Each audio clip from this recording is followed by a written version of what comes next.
Hello and welcome to the News at 7, where we get to the heart of the day's stories and communities across Scotland tonight. We'll hear from some of the testimony from nurses and speak to their biggest union about what should be done to improve patient care. Also tonight, a major upgrade to a life-saving service in the skies. We'll also hear from an A9 campaigner for her reaction to the latest Holyrood debate on it. And we'll have all the sport, of course, with Lewis. What have you got for us tonight, Lewis? Let's get a roundup now of the stories making the BBC News app in Scotland. A Scottish basketball club has sacked a player linked to a murder in the US. Caledonia Gladiators said it was unaware that Malik Dunbar was a suspect in a shooting in Georgia.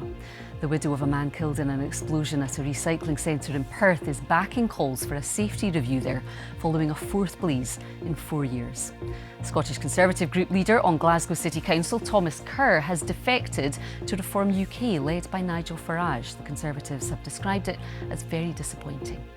And a German firm, RFA, has been awarded the first licence allowing it to launch rockets from Shetland's Saxavord spaceport, allowing it up to 10 launches a year. And for more on all of these stories, you can scan the QR code right there on the screen. It will take you to the BBC Scotland News app, where there is much more for you, including the story of Britain's most brutal endurance race, all 268 painful miles of it, which has just finished up in the Borders.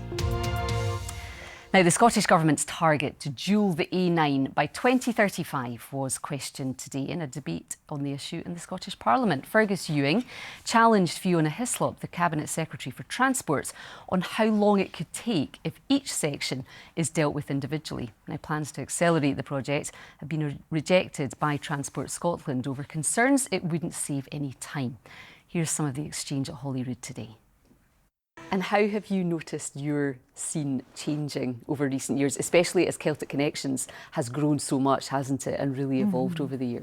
And to play to different audiences. And we're really presumably you're seen more than many others. That live gigging must be so important. It must be such a big part of it. It really is. Thanks to Celtic Connections for that. And tell us about Blazing Fiddles before you go. Oh.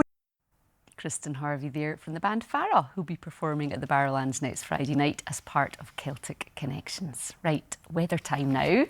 Judith is here. There were some really fascinating clouds this morning, Judith. They're like UFO shaped. Yeah, this is there's loads of them coming in this evening actually, and these are formed to the lee of high ground. Like we've got a southwesterly wind, which are pushing over the hills, and in this case the southern uplands, creating these lovely ripple effects in the sky. It's just like the sea. Amazing, when you get waves as well. Lots of weather watchers forecasts, the Renaissance forecast.